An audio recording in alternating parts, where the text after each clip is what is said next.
Guys, you would not believe the hate that I received saying that I liked the ZV-E1 and that I recommend it for a lot of people. Obviously, there's a lot of better options if you go cheaper for the money for just strictly value.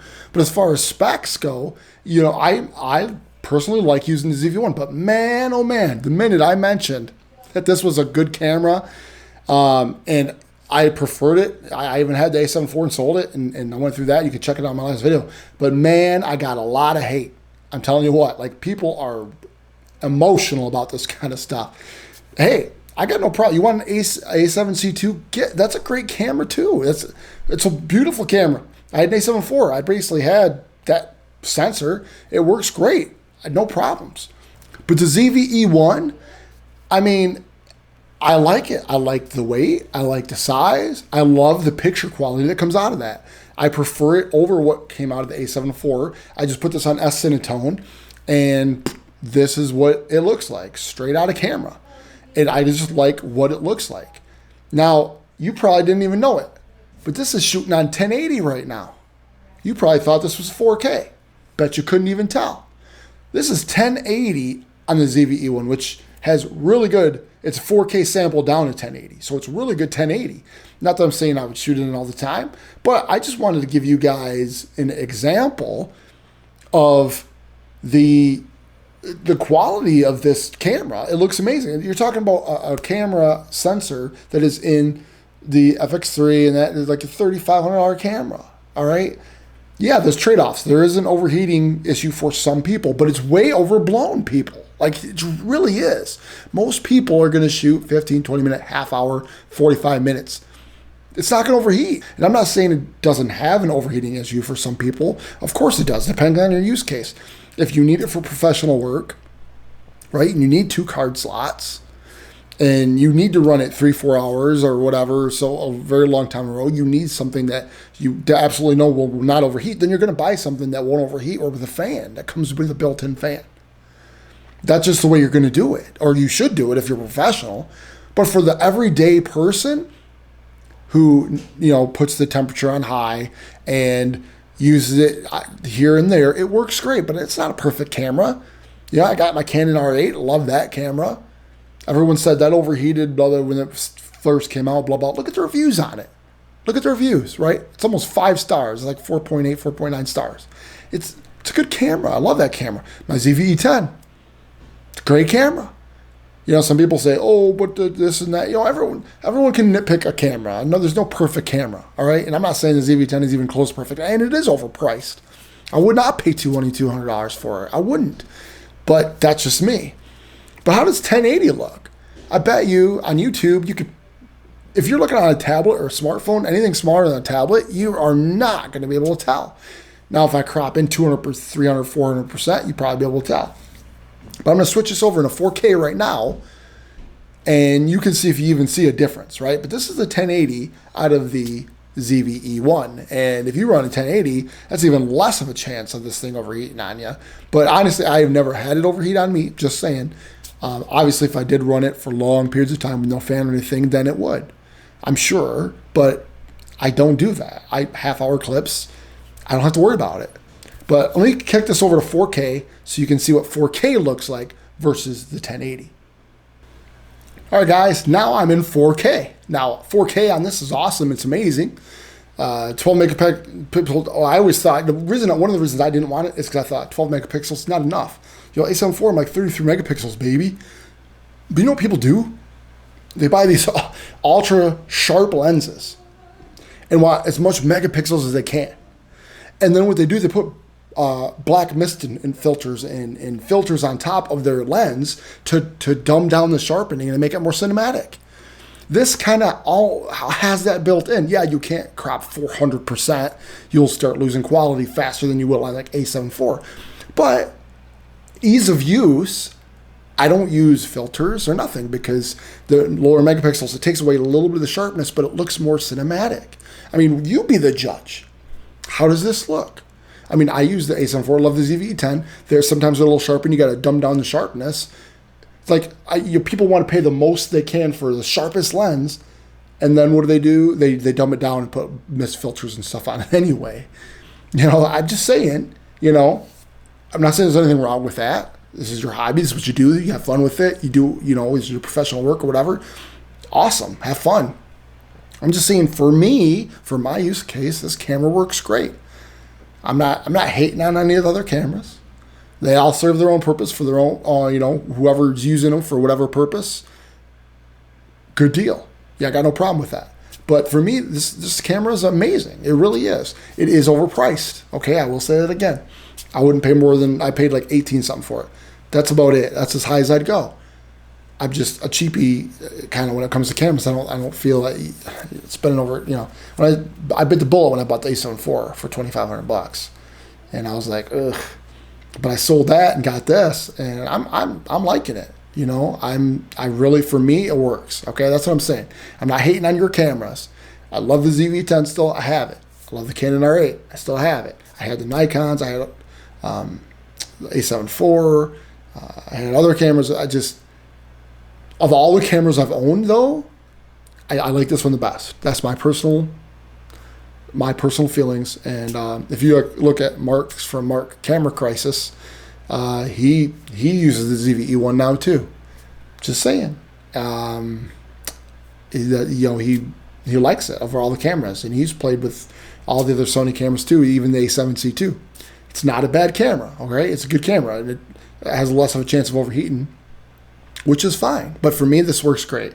Just wanted to throw that video out to you and show you the 1080p versus the 4K, so you can kind of see, like, wow, it's got good 1080p too. So if you wanted to use that, you could.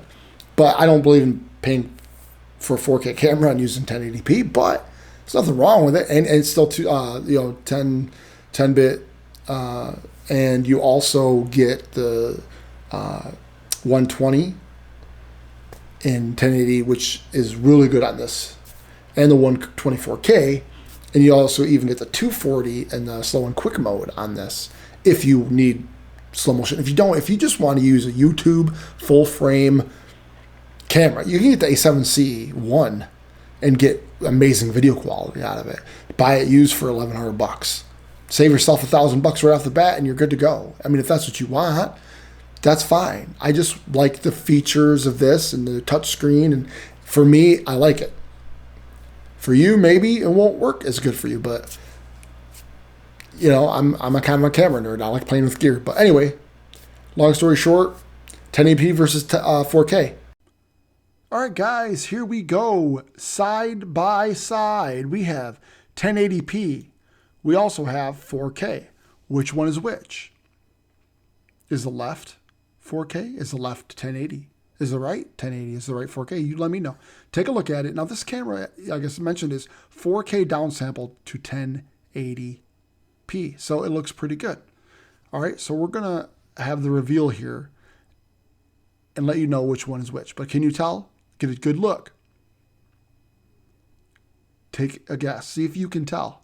Unless you're watching on a big screen or a big screen monitor, you probably won't be able to tell.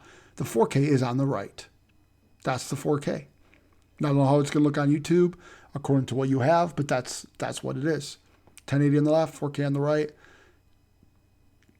I mean, if you have blown up on a big screen, you might be able to tell, but a tablet, like on my 32-inch right now monitor, I can't tell as much right now. I mean, you can a little bit, but not as, you know, I honestly thought it'd be a much bigger difference. It's just that the 1080 is so good on this camera.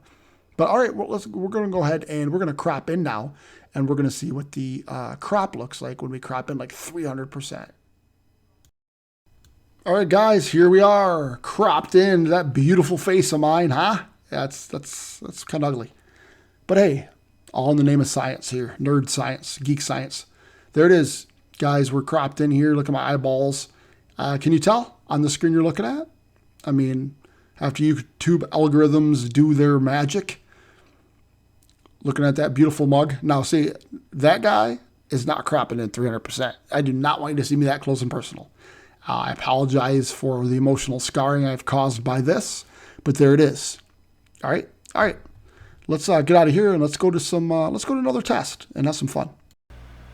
All right, guys. Of all the cameras under $2,200 or under, what camera do you feel is the best for you? Probably, I can imagine it would be S5 II, A7C II, maybe FX30. People, is in there as far as, but I'm full frame, R8, best bang for your buck for the price. It really is for full frame, new, and you can get it used sometimes on sale, $1,300, like $1,200, $1,100 used maybe. Just saying, that's got our 4K 69 uncropped too. But as far as bang for the buck, this, if it was at $1,800, man, that'd be a lot better. But hey, that's just me. But put in the comments below what camera is going to work best for you. All right, guys, I want to do a quick ISO test on this S-Cinetone, right? Because it's got the second base ISO of 2000.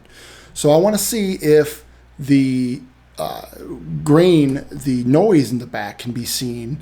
Great. Now this is 1600, right? So the next base ISO, the second base is 2000. Now the second base ISO should have kicked in. And if there was any noise, a lot of that should have been cleared up. So what do you think? How does that look? This is 2000 ISO on the ZV-E1 S-Cinetone profile. Straight out of camera. I didn't do any color grading or anything like that. So, I mean, so this makes it so I can actually shoot in super low light conditions. I have a light down to 10%. That's it. I have a Godox 60 light, 10% light, about 10 foot away.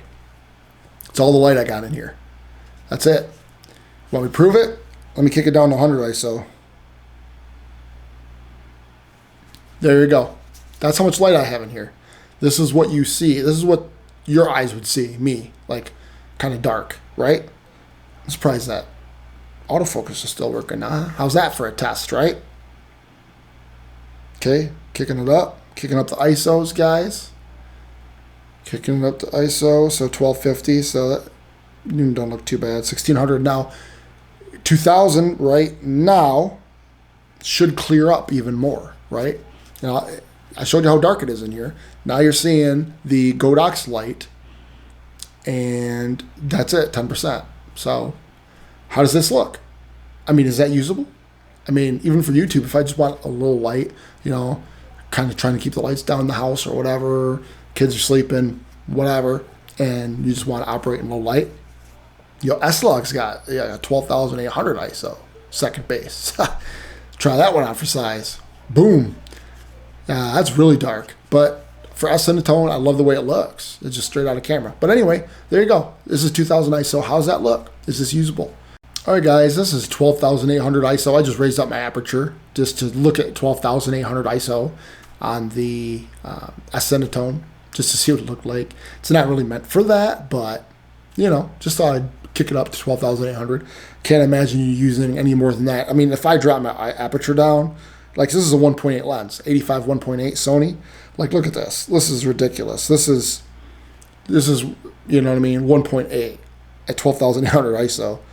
But I'm cranking up my aperture so you can just kind of see, if there's any noise or how, even if 12,800 ISO, it's like this kind of ISO at APS-C will fall apart, absolutely fall apart. But if it's usable on this camera, boom, you know what I mean? It's just a low light beast. If you want to do low light stuff, this is the camera to get if you can work around its shortcomings, the overheating and things like that, which I have done. So for me, it's not an issue. But anyway, there you go, guys. A little low light comparison for you there. All right, guys, leave it in the comments below.